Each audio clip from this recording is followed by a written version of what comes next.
candidate forum sponsored by the League of Women Voters of Glen Ellyn. 2 candidates will be running for a 2-year term, and 9 candidates, you will have a choice of 9 candidates for the 3 4-year terms of office. All candidates for District 87 School Board were invited to attend, but regrettably, Martha Mueller cannot attend due to illness, and Mohammed Shawhart did not respond to the invitation to participate. I am Barb Lyons, a member of the League of Women Voters, and your moderator today. I live in West Chicago, so I will not be voting for any of the candidates participating in the forums. The League of Women Voters is a nonpartisan organization that neither supports nor opposes candidates or parties for any office. The League is not affiliated with any political party. The League's purpose is to promote civic responsibility through the informed and active participation of citizens in government and civil civic discourse. Providing forums for voter education is a major mission of the League of Women Voters, so citizens can become better informed about the issues facing their community and to learn about the candidates running for office. The format for today is a candidate forum and not a debate. Candidates are expected to accurately represent the facts, and their responses reflect their own views and opinions, and will refrain from commenting on the views of other candidates. The League of Women Voters is not responsible for the accuracy of statements made by candidates. It is the responsibility of community members, news media, opposing candidates to fact-check statements made by the candidates. All candidates attending have signed and returned their own rules to participate. These rules specify the format, time limits, broadcasting of the forum, and other rules related to the conduct of the forum. The candidates will begin in alphabetical order with their 1.5-minute opening statements, and then they will alternate in the order in which they answer questions for a maximum of 1.5 minutes. After the question portion of the forum, each candidate will give a 1-minute closing statement. Members of the League will act as their timers, and I will enforce the time limits. Should a candidate exceed the time limit, I will ask them to finish their sentence and move on to the next candidate. We have received a large quantity of questions from the community in advance of today's forum. To ensure that questions represent a balance of topics, a panel of experienced members of the League of Women Voters have reviewed the questions submitted for appropriateness, applicable to all candidates, and to avoid duplication. You may submit questions during the forum, writing your questions legibly on index cards provided. Volunteers will then collect them. We will do our best to read as many questions as possible within a time frame allotted for this forum. We are grateful to those of you in the community who have taken time to learn more about the candidates before casting your vote by attending or watching forums. For those in attendance today, we request that you do not take photos or video during the forum. It is a distraction to other members of the audience and to the candidates. Please listen attentively, turn off your cell phones and other electronic devices, avoid commenting or disrupting others during the forum, and please refrain from applause until the end of the forum. We are also grateful to these candidates who are not only willing to serve in office, but who have agreed to come today to share their goals and positions. So let's begin with opening statements.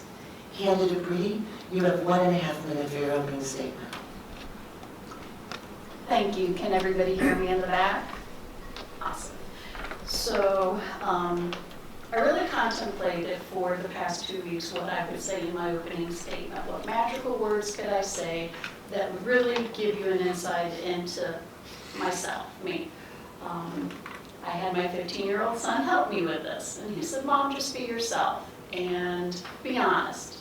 So I'm going to be honest with you. I am so nervous being up here doing this, and I think maybe the other candidates could say that as well.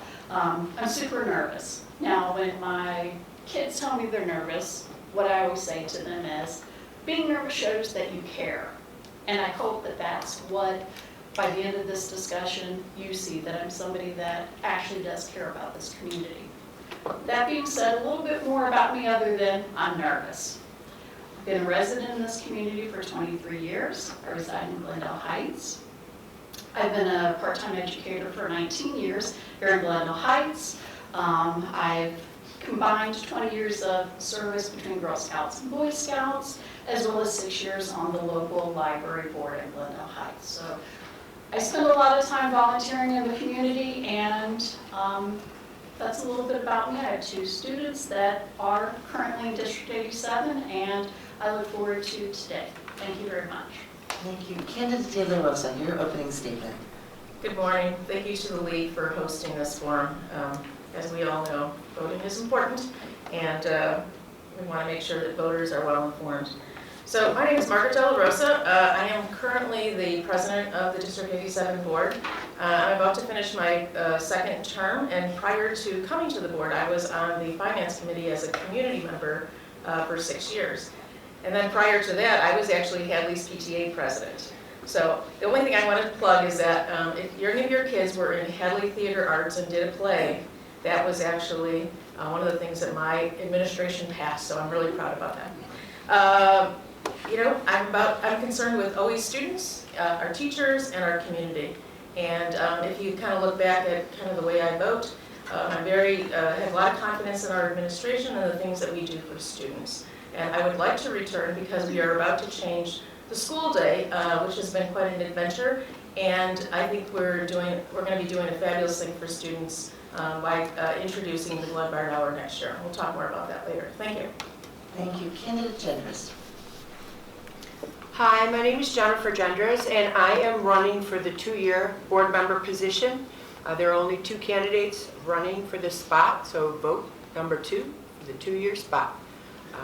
I am a 22-year Glen Ellyn District resident, and I know the school board always touts that they are a student-focused school board. Well, I have a student, and that's in the system, and I want to make sure that there is parent input on that school board. I also have 2 graduates from the Glen Ellyn system, and I've seen a difference in the education that's declined a little bit from my graduates from the one that's currently in the schools, and I'm a little bit concerned about that. That's one of the reasons I'm running. And then I've also seen a little bit of lack of empathy for parents that want to be involved in their students' education when they come to address the board. I want to improve the communication between the community and the board. There's a lot more we can do, and hopefully there'll be some questions about that I can address. I have 35 years of work experience. I have a bachelor's degree in environmental health and safety and a master's in public health. I have 27 years experience with the federal government, working, developing policy, procedures, working with diverse populations, managing budgets, and maneuvering through complex regulations in safety. Thank you. Candidate Kenwood. Good morning, everyone. I'd like to thank the League for putting this on, especially for you people showing up, because school boards and school districts are supposed to be local and tailored to what's right for that community. So it's good to see you here, because we need to keep making sure that the community is involved in the school board. I've been a resident of District 87 for 27 years. District 87, I believe, has been an outstanding district. They've done a lot of good work. It's a great experience, and will continue to be so. I'm married. I've got 3 kids in District 87. I've coached softball and soccer with my kids. As a board member, Margaret was reminiscing about being in Hadley. I was on the District 41 Board of Education. I was president, vice president, board member, served on many committees, and this library is one of the capital projects that we approved on the board. I've also been a trustee for 4 years at the Village of Glen Ellyn, so I not only know how feeder districts work into District 87, because we have a lot of feeder districts, but I also know how the village government works, specifically around police, fire, and safety. Mark Seneca is here, he's our current mayor, and I've worked with him on the board as well. From a board perspective, I think I'm probably the only one up here that has as much board experience, but also the next thing we need to do that's going to be big is hiring a superintendent. I have that experience. I was through the process of hiring 2 superintendents, and I need to stop. Candidate Kincaid. Good morning. My name is Kiana Kincaid, and I am a resident of Glen Ellyn. I have a student at Glenbard West. My son graduated from Glenbard West last summer, and he is now at Elmhurst College. The reason why I'm running for District 87 is over the years, I was just intrigued about how wonderful the district is. And so I wanted to get involved in helping parents, students, and teachers have that future-focused view in regards to education, and I just want to be a part of that. Thank you. Candidate Lee. Hi, good morning. Thank you for coming. I appreciate your time. I'm Heather Lee, and I currently live in Glendale Heights.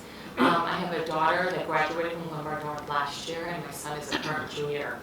I also attended Glenbard North many decades ago, and I had a phenomenal experience after I left. I'm an architectural engineer, and I felt at the time the technology and programs that were offered at Glenbard North really helped me get into the STEM type technology. And I've been working as an architectural engineer for about 25 years now, and I think the one thing that I see is lacking from an industry and a professional standpoint is encouraging more of our students into that type of field, because I'm having a really tough time trying to hire people. So that was one of my reasons to say, what can we do differently? What can we do to implement and supplement our education to focus on more technology-based programs? And then when my children were born, my husband and I are looking to move back to Illinois. We looked at many communities, and to me it was a slam dunk. We wanted to come back to District 87 because I had such a wonderful experience. And when I came back, I did see that this is a destination district. We have some of the best educators out there, and I want to be a part of not only maintaining and keeping and retaining those great educators, but also attracting the best talent. Thank you. Candidate Morrow. Good morning, everybody. My name is Monica Morrow, and I'm here because I'd like to be a part of the solution, a part of the problem. Everybody's quick to see what is not good, but then it's time to do something about it.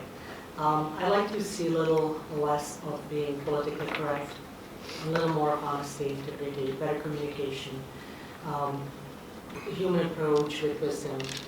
There's a lot of balance that can be achieved, and as far as my background, you can see and hear my accent. So yes, I have a diverse cultural and language background. My original education, I have a bachelor degree in chemical engineering in technology of water and environment. I'm not in that field anymore. I traveled the world, met many people of different cultures and beliefs. I'm a parent. I have two students in Lombard East. I'm a Lombard resident for 21 years. I'm a citizen. And I'd like to see more of honesty, more of communication within our district, more of respect. Communication is not a one-way street. So that's why I'm here, to make a difference. Thank you. Candidate Shannon, your opening statement. I'm Jim Shannon. I'm the pastor of People's Community Church here in Glen Ellyn. I've been a Glen Ellyn resident for 37 years. My wife, Evelyn, we've been married for 54 years, although we got married very young, so you don't need to count that out. But anyway, I've had 2 children to graduate from Glenbard South, so I'm very familiar with the Glenbard school system because also I've been on several boards, local boards and national boards. I currently serve on the Midfield Township Mental Health Board. But back in 2009, when there was no equity or inclusion program in the Glenbard district, I started one because hearing from my son and my daughter about the difficulties that some of the students and even that they were having, I started that mentoring program, and it became a very large program that we mentored all of the students in the Glenbard district. Every Wednesday, Mr. Cooney at Glenbard would let us have a field house, and we would have up to 60 students there who felt like they didn't have a voice. So I was able to communicate that back to the administration, starting that equity inclusion program. But now I was an advocate back in 2009 and for 6 years that I ran that program. But now I'm on the board, appointed back in August. We can set policies now that will continue to carry out that equity and inclusion on the school board. So I would like to seek your vote to make sure that we continue to carry out that and we continue to promote diversity, although diversity is... Oh, thank you so much. Candidate Wilhelm. John Wilhelm here, a 15-year resident of Glen Ellyn. I'm married. I have 3 wonderful children, 2 of whom are current Glenbard South students. Our other child is currently attending Clemson University in South Carolina, and is a Glenbard graduate as well. I'm currently I have a senior executive position at a global consulting firm. What does that mean? I work with clients all around the world in implementing transformational software solutions that help address the challenges and issues that their businesses face every day at work, streamlining organizational processes, and at the end of the day, looking at lowering their costs and raising their revenues. Why are these 2 facts important? Number one, I'm a parent. I'm a Glenbard South parent, but I am a Glenbard parent. My kids are currently in the schools. I see the good and the bad and the ugly. I'm living it every day. I lived it during COVID. I lived it post-COVID. Number 2, I'm a problem solver. That's what I do every day with my job. My team and I look at issues and challenges. We work with our clients around the world, a diverse set of individuals, both in and outside of my company. We come up with problems. We actively listen. That's what I do.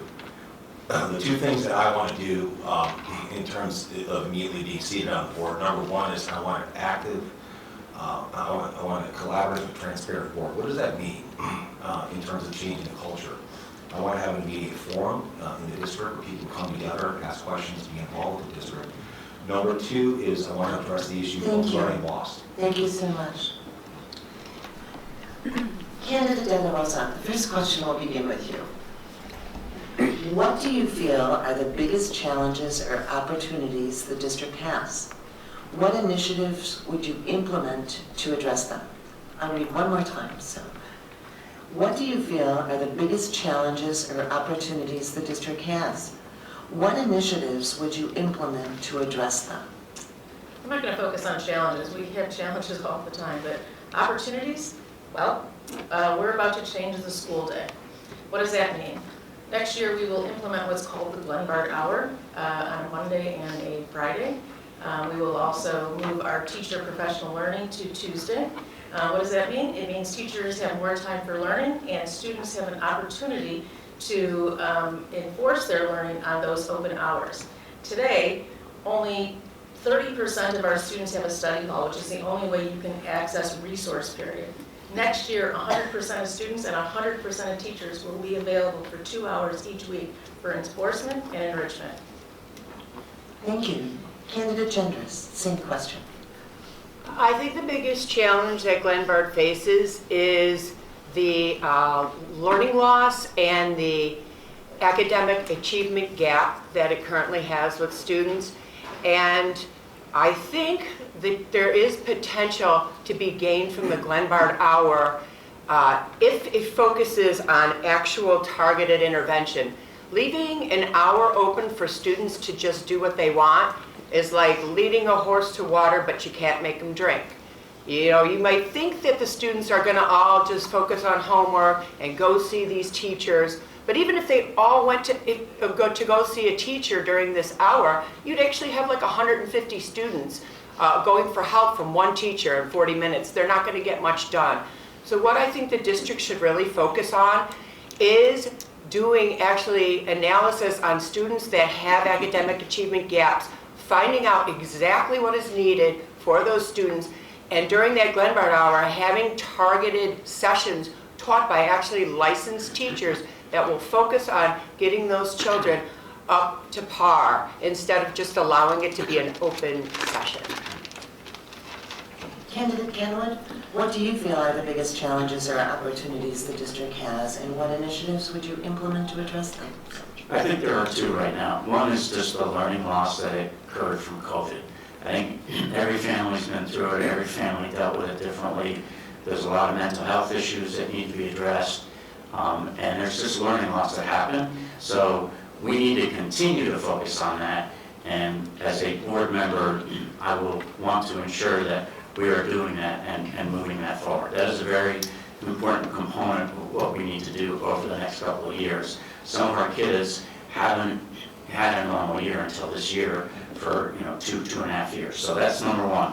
Number two, school day that was referenced earlier. The school day, I'm known on the board for asking questions and trying to dig into the details and understanding what we're doing. And right now we have the Glenbard hour, just to be clear, it's not 2 hours a week, it's 2 40-minute sessions. So it's 80 minutes a week. I think that's a great opportunity for the kids to get help from their teachers.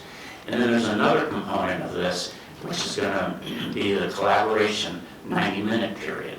And this is a period where we haven't really defined it yet, and it's an opportunity for this program to be successful or to fail.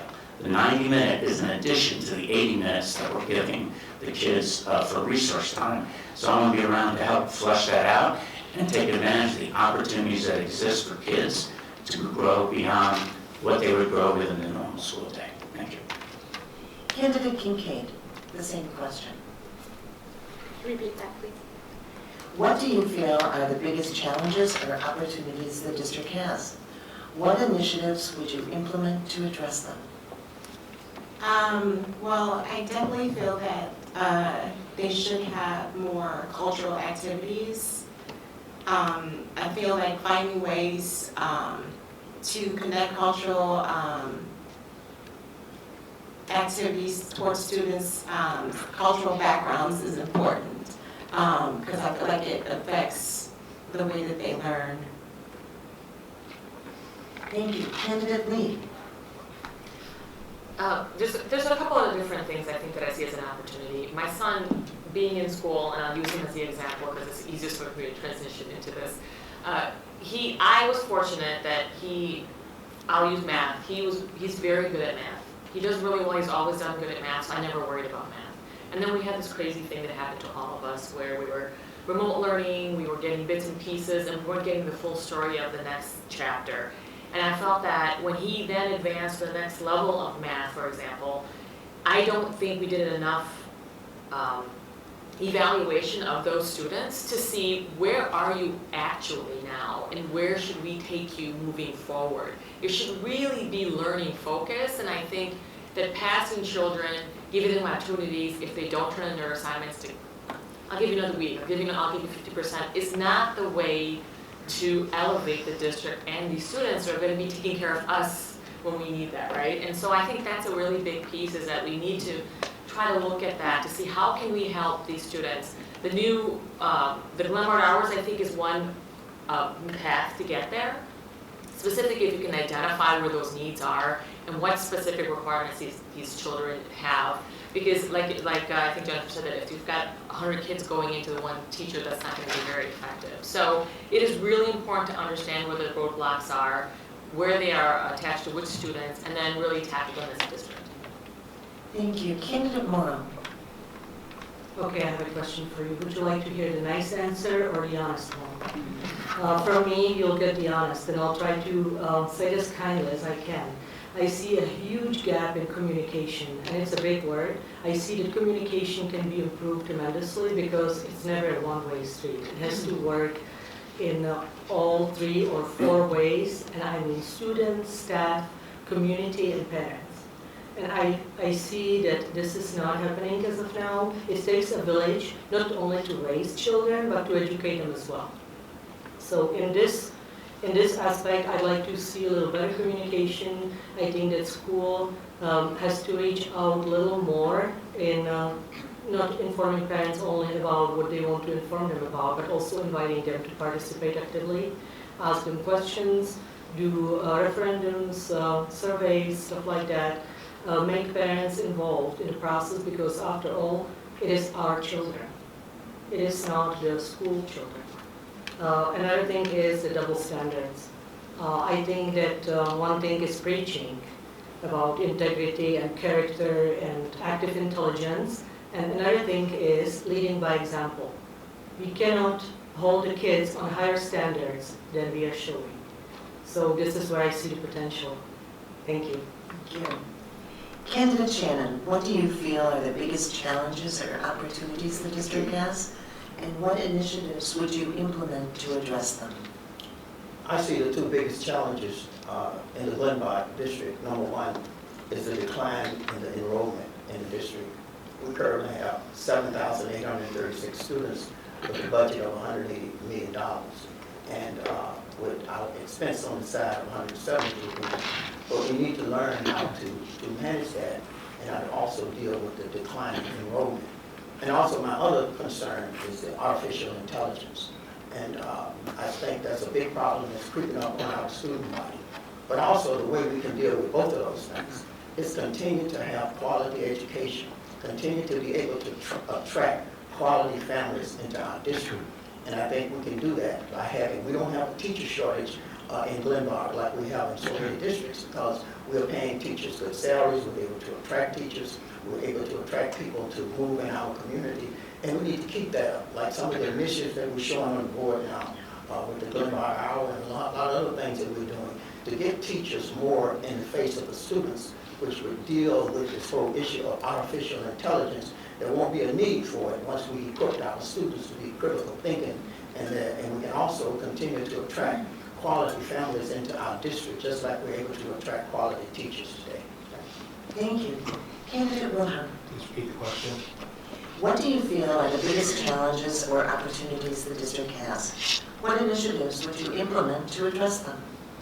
The biggest issue facing the district is learning loss. It's good to hear other candidates bringing this up today. I've been talking about this for months with parents in the district, my neighbors, my friends. And number one, there's no recognition of this problem. Anybody who had kids, obviously, during COVID, which is any kids that are in Glenbard right now, understand this problem. They miss basically a whole year of in-person learning. When you miss a whole year of in-person learning, when you miss algebra in person, you're not going to have the concepts to move to Algebra 2. There's never been a program, a structure put in place to actually address this issue. I've lived it firsthand with my family. What we need to do as a district is, number one, we have to, once again, recognize the issue, okay? Then we have to build a plan. What are we going to do about it? I have two ideas around that. Number one is when we do pre-testing, when we start the year for certain classes, don't pre-test for what is supposed to be in that class. Let's go back and look at what they learned, potentially the concepts they need going into that class. Number two is the teachers have to be trained to work with the students to understand and recognize immediately during the school year, week by week, if a certain percentage of students clearly are not getting a concept they were supposed to have coming into that class. They have to stop, they have to adjust, they have to innovate, and they have to deal with it. So once again, learning loss needs to be addressed right now. Thank you. And Candidate Reed. So I feel the biggest challenges currently would definitely be learning loss. I think that we do need to look at where our students are at now, the high school level, District 87, but we need to go back a little bit to the middle school, the elementary school, and see what they're implementing, how they're trying to prepare the students for District 87.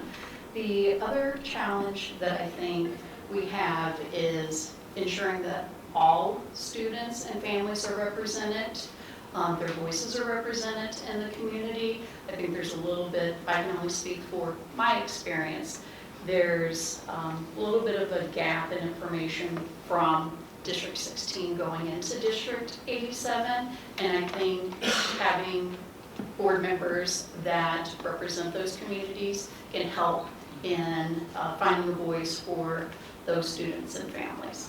Thank you. The next question will begin with Candidate Gendris. And this is the question.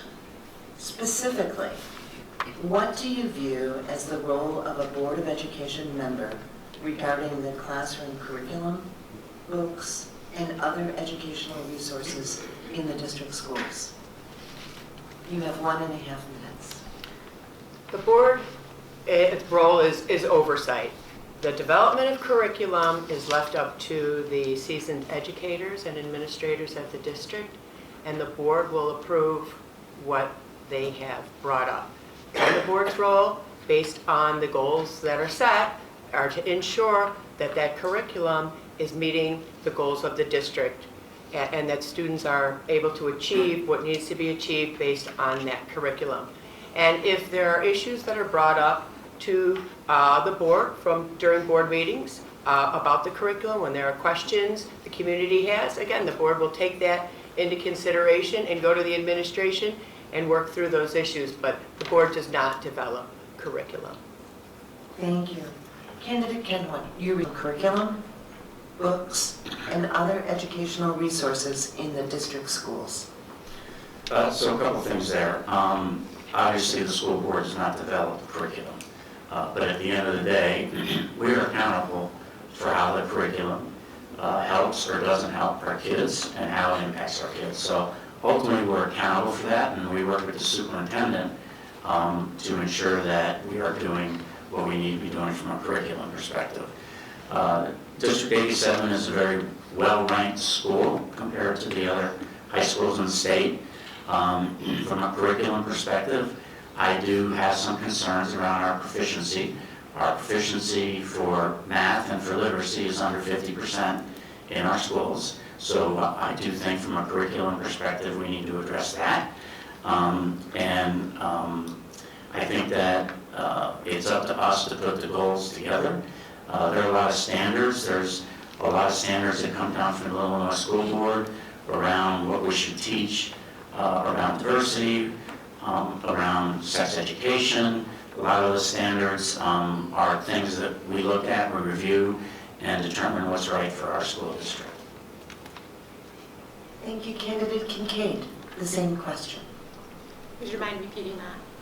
Specifically, what do you view as the role of a Board of Education member regarding the classroom curriculum, books, and other educational resources in the district schools?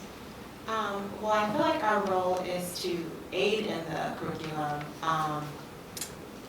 but to also foster positive growth within the curriculum and work with the necessary people to make those changes. Candidate Lee. I think a big part of having a diverse board is having individuals and professionals that are from different parts of the industry. So having educators, having folks in technology, having folks in all different walks of our where we work every day can add back that expertise back to the board. So when we implement policies or we set forth policies, they should be in line with what the views and what we want to see succeed in our board. So for example, for education, we do rely on the fantastic list of teachers that we have to create that curriculum, because they're the professionals in education. They know what needs to be put in place, and it is our job to help them and give them the resources needed and to implement those policies. It is a collaborative function, I feel, when we're looking at classroom curriculums and how we want to implement and how we want to succeed as a team. And so I think having that experience level on the board and then also working with the professionalism of our educators who is creating the curriculum, we can create policies that we'll have to enforce and get the best quality of our education. Candidate Morrow. Would you mind repeating the question also? Specifically, what do you view as the role of a Board of Education member regarding the classroom curriculum, books, and other educational resources in the district schools? Thank you. Well, first I'd like to say what I do not think is the goal or purpose of the board. I like board games, but I don't like school board playing games with parents. They're there to trust and verify.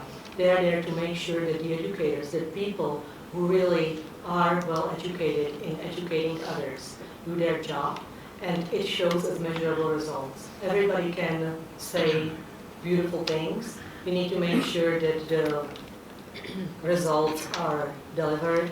We have to measure how the kids are performing. And not only in academics, but also as humans. We need to see well-rounded humans, good behavior, good character. This is what I'd like to see. This is what I see as important.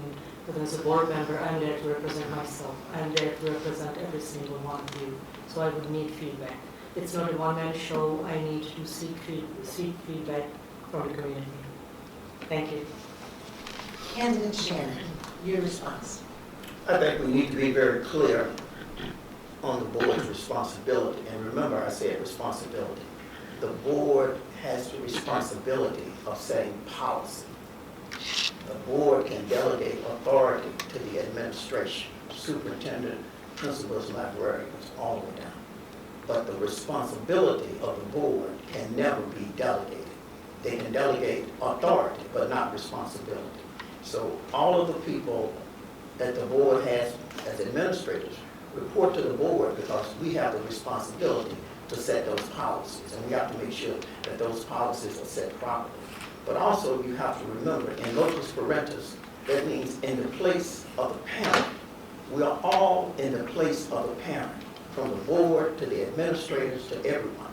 And we must always reflect that in our administration and everything that we do, that we understand our role and we understand how that role is to be implemented. And once we understand how that role is to be implemented, then we can set policies and the administration can carry those policies out. But when we don't understand that authority can be delegated and responsibilities with the board, then sometimes the board will shirk responsibilities because we need to understand our role, and that is to set policy. Administration carry out those policies. Okay. Thank you. Candidate Wilhelm, Please repeat the question. specifically, what do you view as the role of a Board of Education member regarding the classroom curriculum, books, and other educational resources in the district schools? Yeah, I agree that the board is ultimately responsible. We don't set the curriculum per se, but ultimately we're the only people that are voted in by the people in this room, the people on Facebook Live, the people in the community. The buck stops with us. What does that mean? Number one is we have to be open, collaborative, transparent with the community. As I said in my opening statement, I got a little long-winded there, I apologize, is we need to invite the community in and work with us. I want over-involvement from the community. We need to have public forums, not just emails and 2-minute sound bites at board meetings. I'm a representative of the community, I'm a member of the community, I want to hear from everybody. So we have to drive that level of participation in the community. We do not want spectators in this community, we want participants. Ultimately as well though, we don't set the curriculum, but we should be involved in understanding the feedback of how the curriculum is being carried out in the schools. Once again, I look back to learning loss. This is not being addressed in terms of the day-to-day, in terms of how teachers are day-to-day dealing with this. So we need to work with teachers in the schools, the principals, and understand how is the curriculum actually being executed, what's working well, what's not working well, and quickly pivot and change things. That is our responsibility as a board. Okay, so once again, I want people to feel like they can come to us, they can come to the board, but secondly, we're ultimately responsible for the execution of the curriculum and helping it change quickly as needed. Thank you. Candidate Green. Yes, this is definitely something that I'm very comfortable speaking about. Not nervous on this question. Curriculum is very important, and it is definitely not the board's obligation or responsibility to choose that curriculum. Definitely following policies and implementing policies and procedures for the implementation of curriculum is necessary by the board, but we have to trust in the administrators, the educators that are choosing these curriculums for the district, and we need to trust that they're making good decisions for our students. The curriculum is just one piece of the educational process. The teachers have to administer their curriculum, and there's so many supplementations I know that these educators are using in delivering the curriculum. I think that it's very important that we're aware and we're helping in the selection of the curriculum, but ultimately it should be on the shoulders of the administrators and the educators as well. Thank you. And Candidate De La Rosa. First of all, I want parents to know, I see someone in the audience with a Parents Matter t-shirt. The board has a committee called Student Performance and Achievement. That is about curriculum. If you want to be part of that committee, I would suggest you submit your name. The board hires the superintendent. The superintendent hires his staff, and we have a fabulous staff. You should feel very, very confident in her curriculum. But everything goes through that committee. The curriculum is actually on a rotated basis, is reviewed in every subject area. But there are things that come up that are new. A few years ago, we did the Project Lead the Way. And of course, there were questions about how it meshed with our current curriculum in science and engineering areas. But you know, this is the place where all that discussion happens, and there's always a time during that meeting for public comment. So the public has complete access to the people who are doing this and to ask the appropriate questions at that time. Thank you. The next question will begin with candidate Kenwood. Name one district initiative that is working well for our students and one that needs improvement. So specifically, name one district initiative that is working well for our students and one district initiative that needs improvement. Okay. I think, you know, when I think back to, as board members, sometimes we give commencement speeches. And when I look at the generation of kids that are graduating today, in my speech, I said that they are by far the most inclusive generation of the world ever. They are very, very inclusive, and you see the acceleration of how they adopt things that are different from maybe the society that we were in. So I think what's working well is we are very focused on diversity and inclusion. We have goals. The board's behind it, the administration's behind it, and I think that is working well. I do, in terms of what's not working well or something I'd like to improve, I do agree from a communication perspective we could be doing more. Other districts record their meetings, allow people to participate remotely, just all things that we seem to have resisted for a long period of time, kind of forced it into it in a COVID situation, but now going, I think, a little backwards in that. So I do think that from a communication perspective, we could be doing a better job and getting more input from the community outside of just, you know, the SPA committee. You have to show up to be a member of that. You may not be able to. You may have a lot of great ideas around that, and the only way you can really do that is through an email or attending the meeting. Thank you. Candidate Kincaid, the same question. Name one district initiative that is working well for our students and one that needs improvement. I feel one initiative is they have fabulous programs in regards to students in colleges. I mean, they put so much work into that, and I think that's great, getting students ready for college. One initiative I think that could be worked on is more diversity programs and bringing the community together. Thank you. Candidate Lee, same question. So when I attended school here years and years ago, diversity was not even a thing, and I can tell you firsthand I did not fit in. I didn't look like anybody, I didn't dress like anybody, I didn't eat the same food, and I felt extremely excluded. I do have to say, fast forward now, that my kids are going to the same school, and it's not the case. I'm so excited about how many, at least specifically with that school, but I think the district-wide, because I have family in other parts, and you know, upper west and south as well, how much the district has done to provide programs, to provide activities, to include a vast majority of our actual population. And we have a very diverse population in the entire district. It's a very large district. And I'm so pleased to see all the initiatives we take, all the additional resources available to these students. One place that I think we could really focus on is, while we do a great job of getting students ready for school, I don't think we put enough focus on students that are just not ready for a traditional four-year program, maybe a vocational avenue or other alternative methods after high school. I think we just don't put enough focus on that. We're just like high school, then college, and then you move on in life.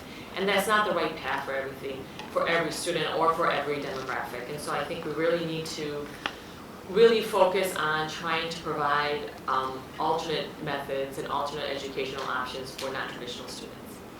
Thank you. Candidate Morrow.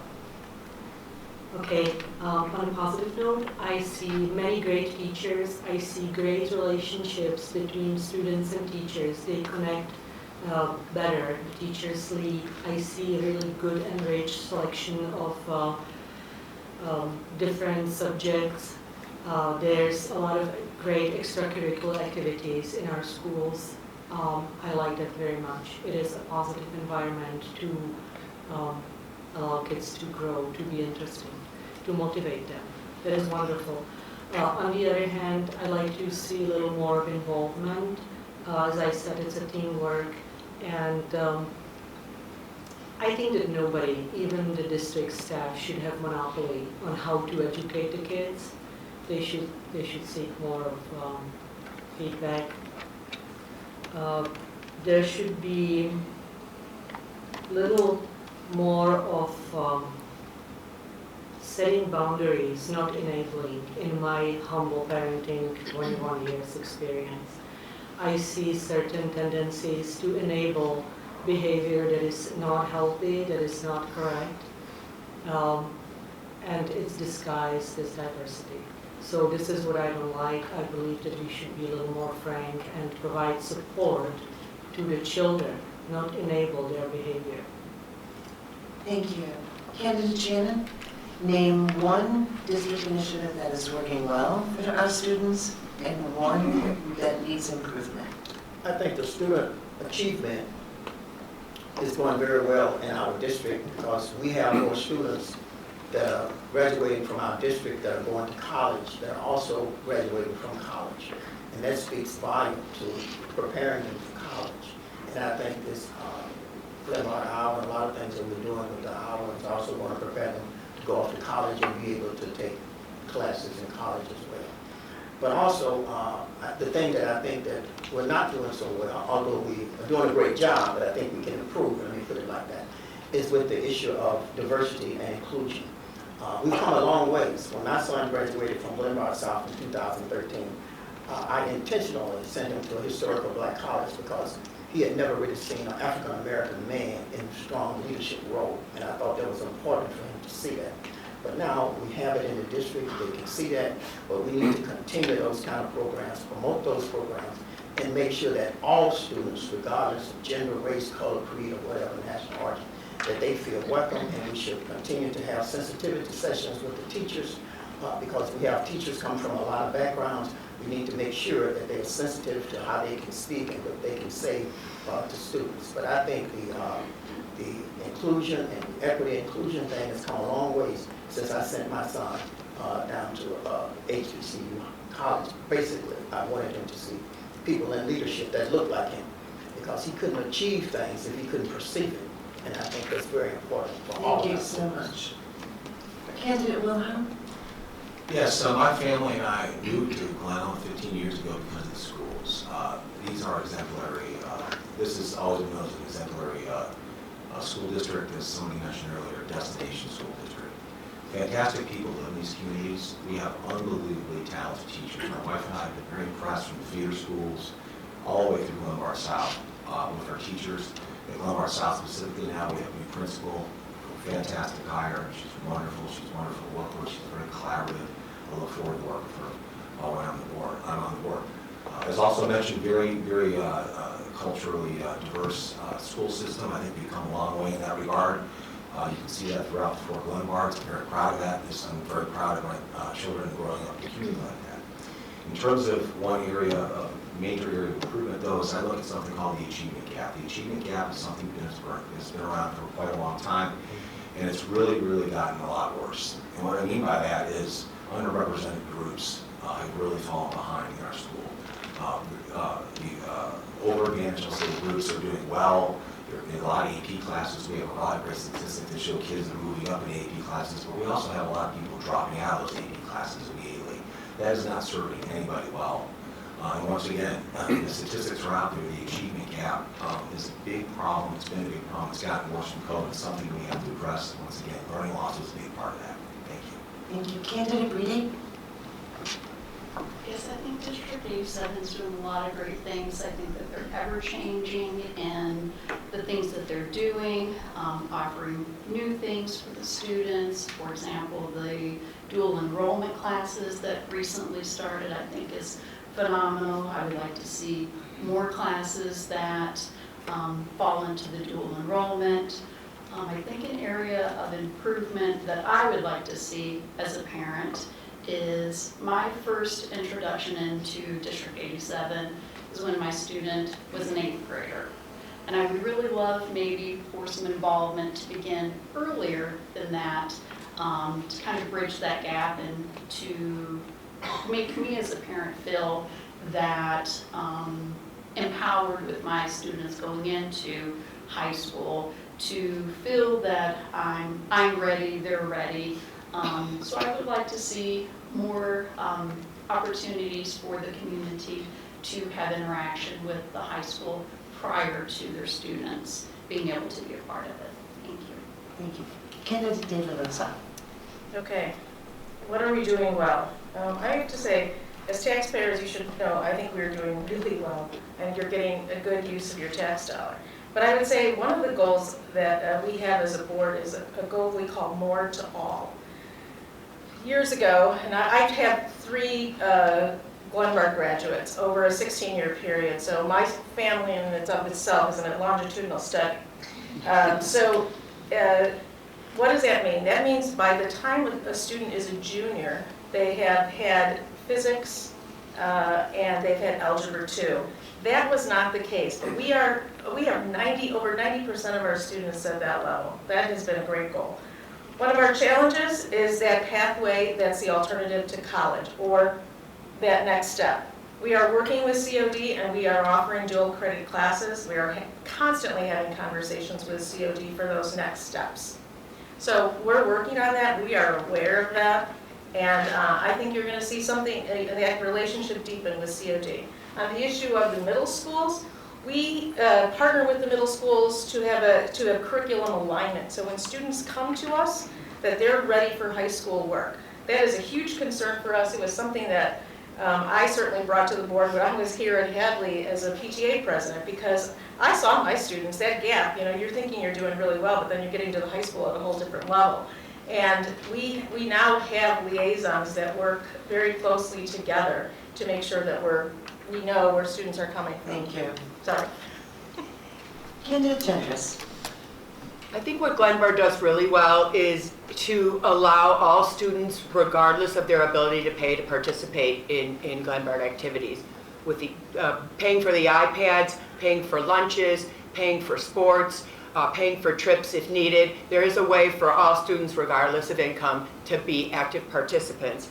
I think what it could do better is have flexibility for students to drive their learning options.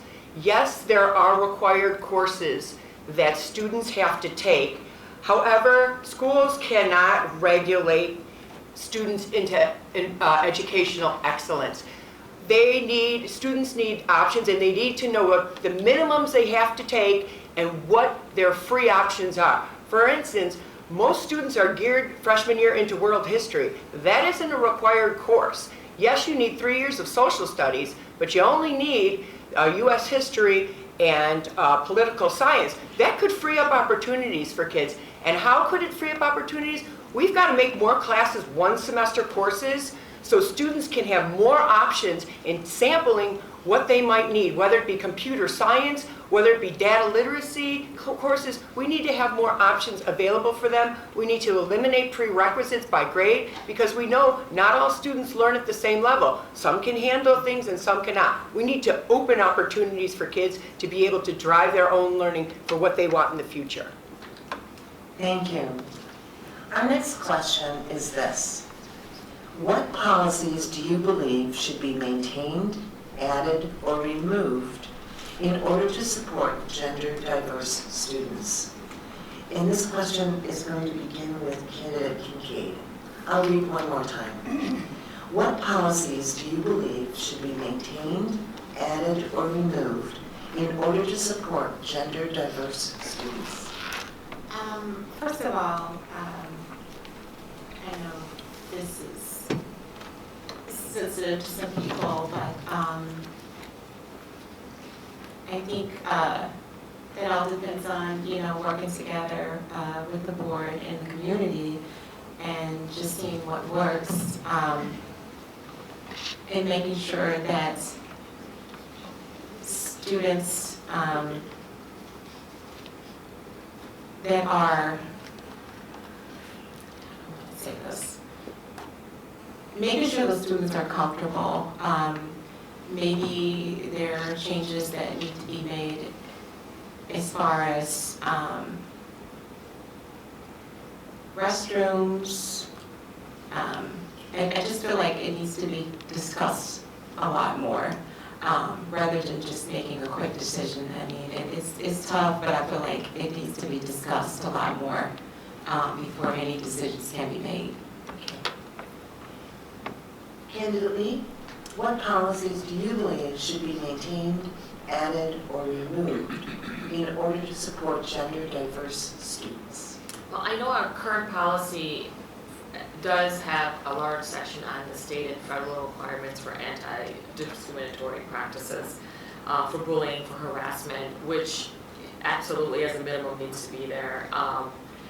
And we follow the state and federal guidelines for anti-discriminatory practices, but I don't think that there is a provision specifically handling that policy, and I think it starts with having that communication. I've had lots of conversations with people in the community everywhere, and this is a very big and passionate topic for many, and jumping to just saying, here's what is right for my school and myself should be the policy is not the right way to look at this. This really needs to be an open collaborative process between educators, our community, parents, the children, and actually the board to come up with those policies, because it's not a one-size-fits-all. It's a very sensitive topic across the entire district, and to put a policy that's very static and doesn't allow any types of change for our very diverse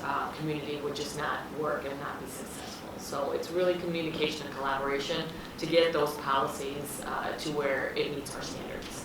Thank you. Candidate Morrow, your thoughts? I happen to be a reverend of a non-denominational church. It means that everybody who wants to make their life better, who wants to follow certain rules, is welcome there. Everybody who is willing to work on themselves to become a better person. We do not discriminate. I even have friends who are from minorities, from groups, beautiful people, as long as they do the right thing. I believe that there's a huge difference, and you did not say any specific policies, so I'll speak generally. As a parent, I believe there's a huge difference between supporting the human and making them feel welcome and safe, and enabling unhealthy behavior, enabling behavioral disorders. I believe that there should be policies about specific professional help to kids who need to work on their emotions, who need to feel safer, because sometimes it's really based on the feelings, not on the environment itself. So we have to be very careful about setting general policies enabling wrong behavior. And when I say wrong, I mean unhealthy, unbalanced. I'm not judging people. Thank you. Thank you. Candidate Shannon. I think we need to work on a way of communicating with groups that feel that they're not being treated fairly. And the only way to do that is to have a way of having that group communicate to you. And I think we need to set up some type of support groups so we can hear what they think their problems are, so that they can be dealt with, because you can't deal with them with an administration that don't understand the problem. So we need to figure out how to communicate from the grassroots, how to deal with the teachers having sensitivity sessions that would correct their language, that would correct everything that they say. But we need to hear from the groups and their parents, and we need to that will sensitize us. I think it all starts, we could have policy for one thing, but how do you implement that policy with people that don't know what the problem is? So we have to be able to start with the groups and have them to communicate and collaborate with us as policymakers to understand what is the problem. In other words, where is the beef? I mean, we can't solve it if we don't know what it is. And that's what happens with so many administrators. People, they have policies, but they don't know how to administrate it because they don't know what the problem is. Believe me, as an African American, I've been there, done that, okay? So, but we need to have the group so we can hear what their problems are, so we can correct them. But it has to come from the groups and their parents. the question. Sure. What policies do you believe should be maintained, added, or removed in order to support gender diverse students? Well, I think that this community is very diverse all around. I think it's a wonderful community. I think our schools have done a good job of highlighting that. We've also done a good job of understanding where there are issues within the schools and they need to be addressed immediately. So I feel very comfortable with the trend in the schools in terms of our overall outlook, in terms of diversity, and I'm very pleased with that. I think that the thing we need to focus on, though, is the day-to-day education of all our students, both, as I said, advanced students and underrepresented students, and really look at the outcomes that we're getting out of this process. We talk about, offering a lot of honors classes, a lot of AP classes, which is fantastic.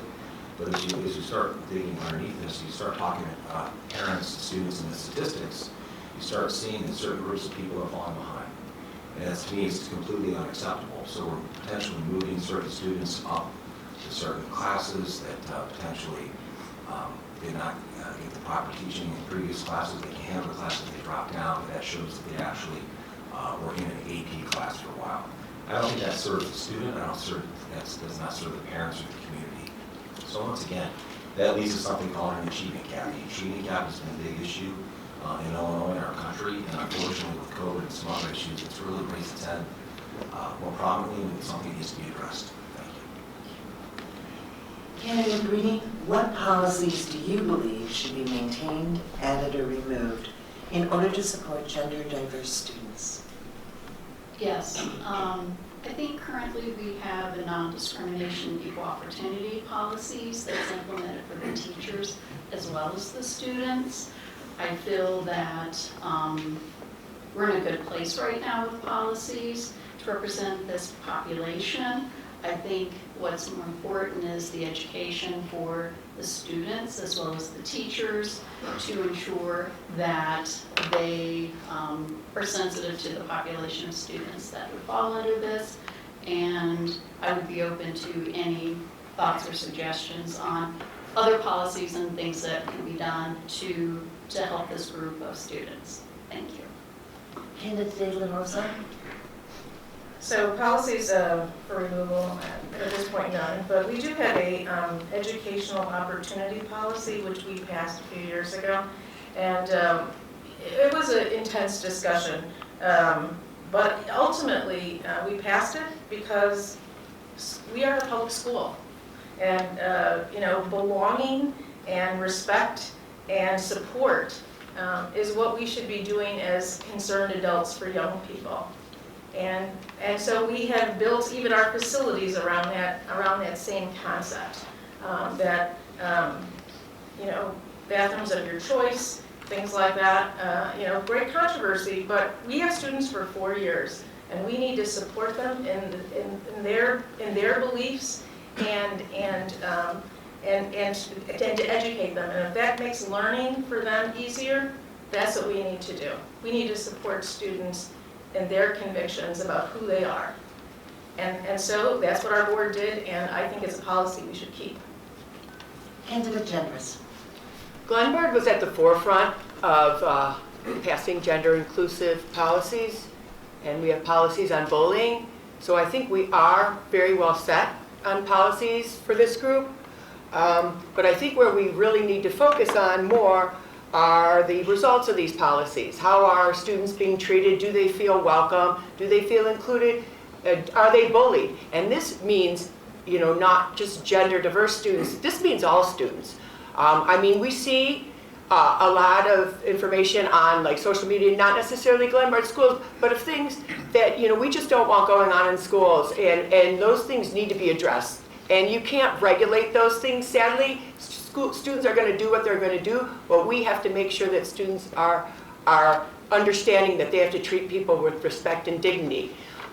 This is where I also feel having a parent on the board is an advantage, because when there's a fight in downtown Glen Ellyn at Dunkin' Donuts, my daughter will come home and be like, look at this video, Mom. Look what's going on. Oh my God, look at what these students are doing on TikTok. Look what they're saying. These are things that if you don't have a student, you're not going to find out. Sometimes my jaw drops. I'm like, wow. I'm like, did you report this? And she's like, I'm not gonna report this, I'm not gonna tell. But, you know, as a parent, and if I'm on the board, things are gonna be done about that because I won't stand for that, it's terrible. Thank you. Candidate Kenwood.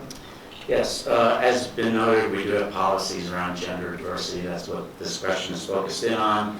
I think, you know, policy is in a couple different buckets. Anything really related to athletics is dealt at the state level. That's not a board issue. We can't do that. I think it was noted that there are federal and state guidelines as well. So policies are only as good as they're communicated, and they're embedded into how we teach, and they're implemented. And that is where we still have work to do. We have the policies, but we need to continue to work. What are the administrative procedures that goes with those? How do we implement them? How do we understand what's working and what's not working? You know, we had a huge wake-up call 2 years ago. We had 200 students outside coming into a board meeting telling us things that we had policies for, and I wasn't sure that I knew that that was still going on in our schools, but they told us it was. So that's how we need to take that information. We formed another group around that, and we need to continue to deal with that. And that's a very important part of this, communication and implementation. Thank you. Thank you. The next question will begin with Candidate Lee. And this is the question. What are your thoughts on the fiscal health of the district? How do you think the district should prioritize spending? One more time. What are your thoughts on the fiscal strength of the district? How do you think the district should prioritize spending? Our district, I think, has about $187 million budget. And after looking at how the budget is balanced for the last couple of years, our district does a very good job of looking at that. Funds are allocated to where they need to be, but I think the two biggest buckets really is infrastructure improvements, which is a necessity, and education. Teachers, materials, educators, that sort of thing.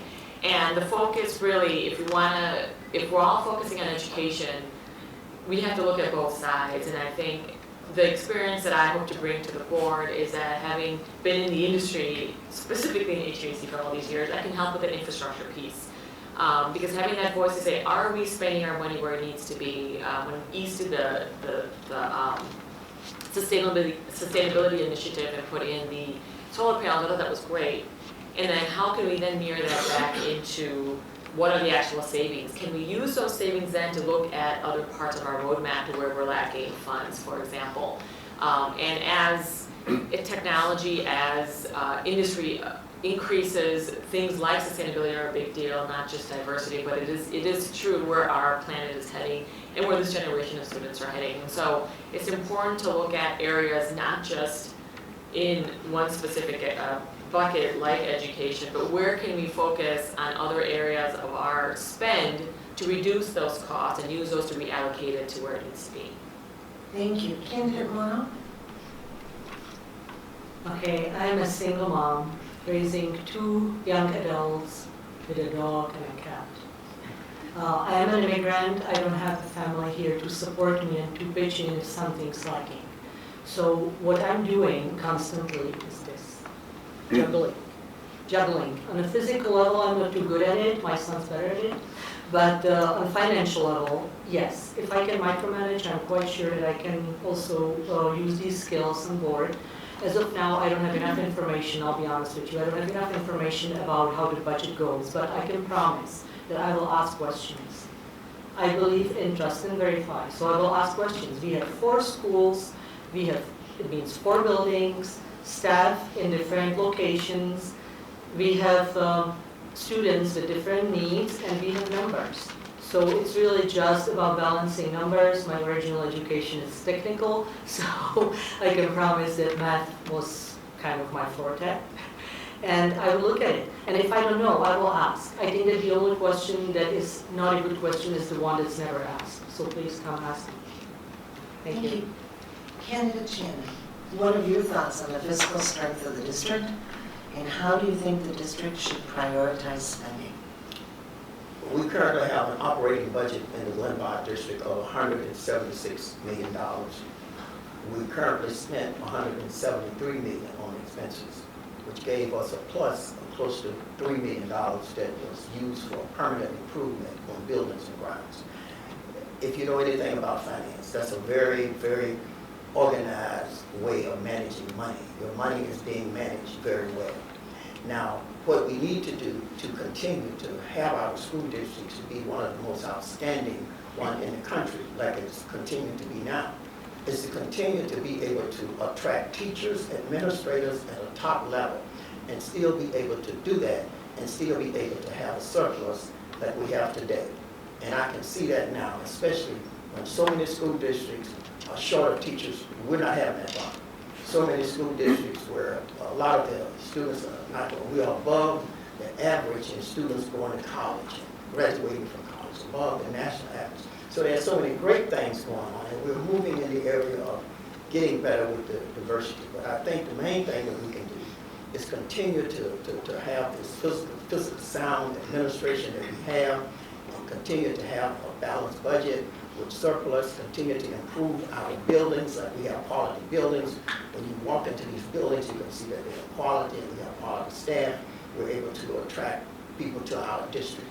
And that's the main thing. But we're going to have to continue to do that because 75%. Thank you, sir. Candidate Wilhelm? You know, we speak about budgets and revenue, kind of an abstract term, but at the end of the day, it's people's money that's Right. approved.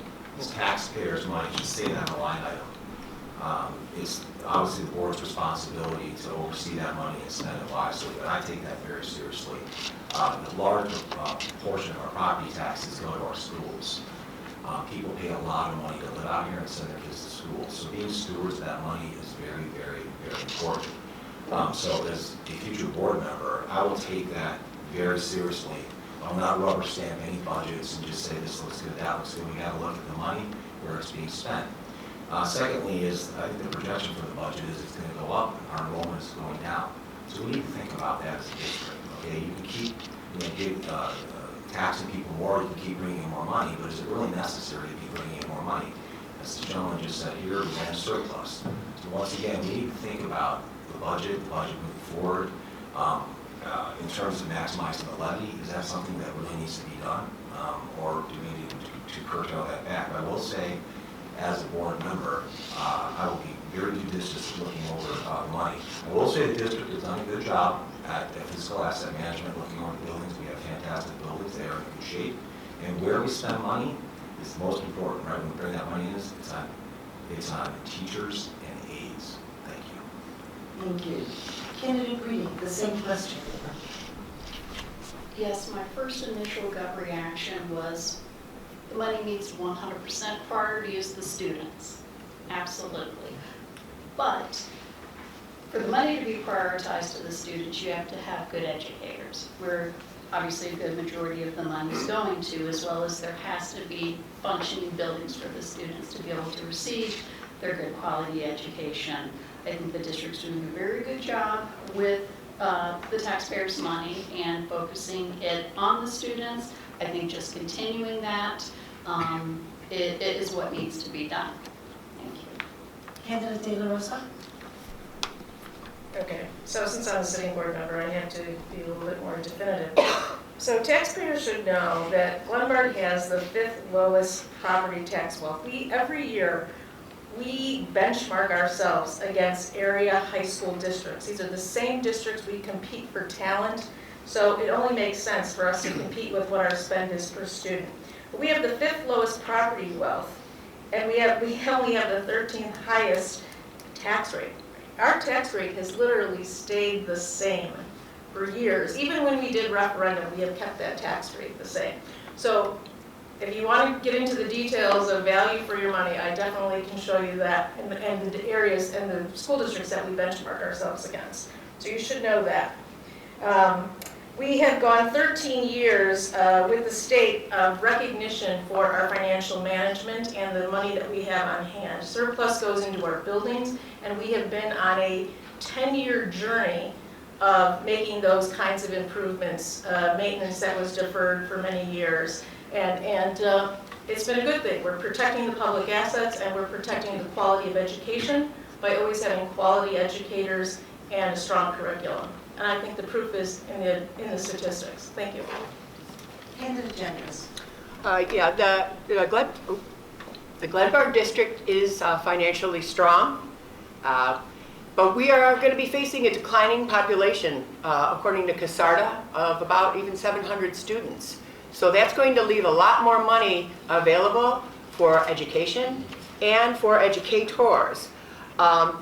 We've got a great 10-year structural improvement program that Margaret mentioned, but regardless of what the benchmarks say in Glenbard for what we charge for what we provide, I've talked to parents, and it runs a gamut. We have a district the size of a congressional district. I've talked to some parents who say, I will pay whatever it takes in property taxes to get the best education, but we have a huge conglomerate. Our poverty rate went from 7 to 39% of parents that pay so much in property taxes that they can't afford to send their kids to college. They can't afford to save for retirement. So how are we going to attract families here when we have such a high property tax bill? I think it's high time for schools to stop maxing out the levy and saying, let's get as much money as we can, instead to say, how much money do we need to operate, and go from there. Thank you. Candidate Kenwood. Yeah, I mean, I would echo a lot of the good that's in our finance committee and our processes and how we work our budgets. It's transparent, we project out in the future. The fundamental problem is probably one more philosophy, right? Your taxes represent, the taxes you pay, property taxes, 90% of that is probably related to the schools that you attend. So we've all heard it, over the next 5 years, we're going to lose 692 students. That's over the additional 1,000 students that we lost in the previous decade. So we're losing almost 2,000 kids in the next, total of 15 years. But our expenses are going from 173 million to 195 million. We got 60 teacher retirements coming, right? So when you look at decreased enrollment, less teachers, but our expenses are going up, that's not a sustainable model. We have to deal with that challenge. And we have to think about how we get additional, kids into the school to justify that expenditure. Now, there are less kids. The enrollment's going down because parents are having less kids. Empty nesters are moving out. Some kids are moving from public schools to private schools. And some parents are deciding to homeschool. So, again, less kids, less teachers, but we're paying more. That's just not going to work. We have to figure that out. And Candidate Kincaid. I'm going to answer this in this way, how I think we just need to look at it as a whole, taxpayers, teacher salaries, what the schools need in the budget, and then maybe establishing partnerships between leaders and instructional leaders. So yes. Thank you. Well, ladies and gentlemen, that was your last question. So we're going to be moving on to closing statements. I am going to ask a favor of all of you. If you could just please let us know if you're running for one of the 3 4-year terms, or if you are one of the people running for the 2-year term, so that voters will be able to distinguish when they get to the ballot. So to begin our 1-minute closing statements, Candidate Moore. Madam Chair, I'm running for the 4-year term. I'd just like to say that it's really important to produce results. Muhammad Ali said, if you can back it up, it's not bragging. I will be here from noon on. If you want to come up, ask me questions. I will gladly do that. I have my son here with me. My children are the living proof of what I do, what I accomplish as a parent.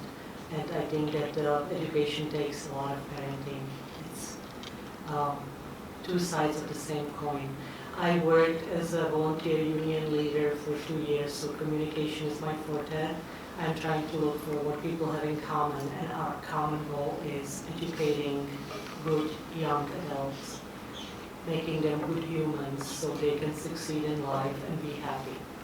This is my mission. I believe that integrity is part of it, heart and service, and other 2 parts.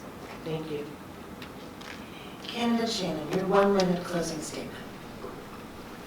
those of you that are here today, you can see that the challenges that we have in our Glenbar district, and those challenges require a very skilled board to manage the budget, to deal with the issues that you see, gender equality, equity, and inclusion, and we want to continue to maintain a quality district.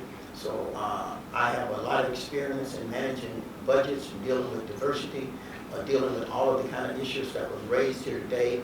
And I will seek your vote to do that so we can continue to have the kind of presence that I bring to the board that's unique to anybody up here in this room, that we can continue to have the kind of board that will be welcoming and inclusive and managing the money and continue to bring quality families into our district. Thank you. Thank you. Candidate Wilhelm? Yes, John Wilhelm, I'm running for the four-year slot.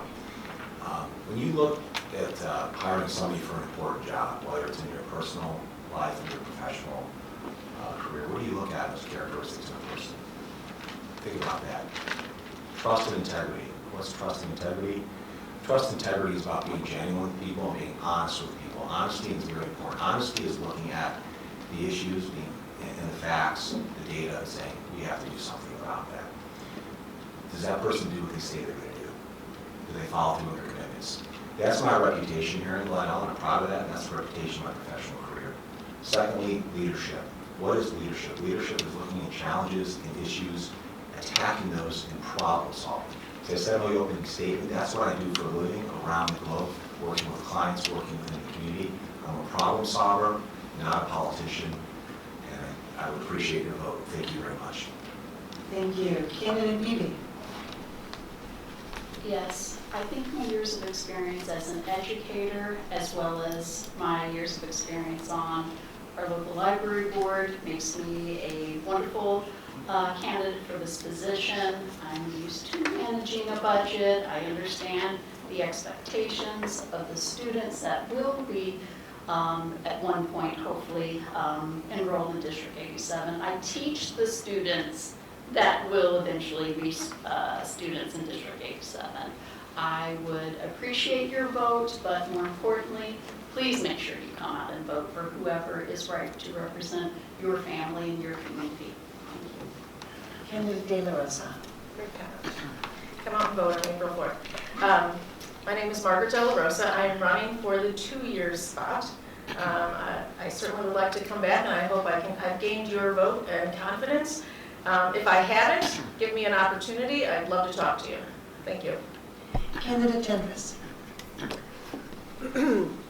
My name is Jennifer Gendris. I am running for the 2-year board spot.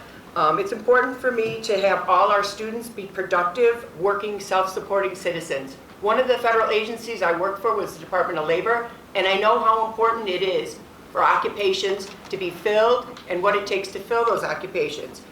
Students not being able to support themselves causes stress for self, and it causes stress on communities. So we want to make sure kids are educated in the right way. I'm going to ask the hard questions, even if it seems like I'm playing devil's advocate, because that way we will get through and get the right answers before we roll out certain things. I also want to come up with bold ideas, and let's consider those, something out of the box. It could really help our students in the long run be successful, and that's what I really want to see, having a student myself. So vote for 2 for the 2-year. Thank you. Candidate Kincaid, your 1-minute closing statement. Yes. Oh, I'm sorry. Candidate Kenwood. I didn't jump in the box too soon. Okay.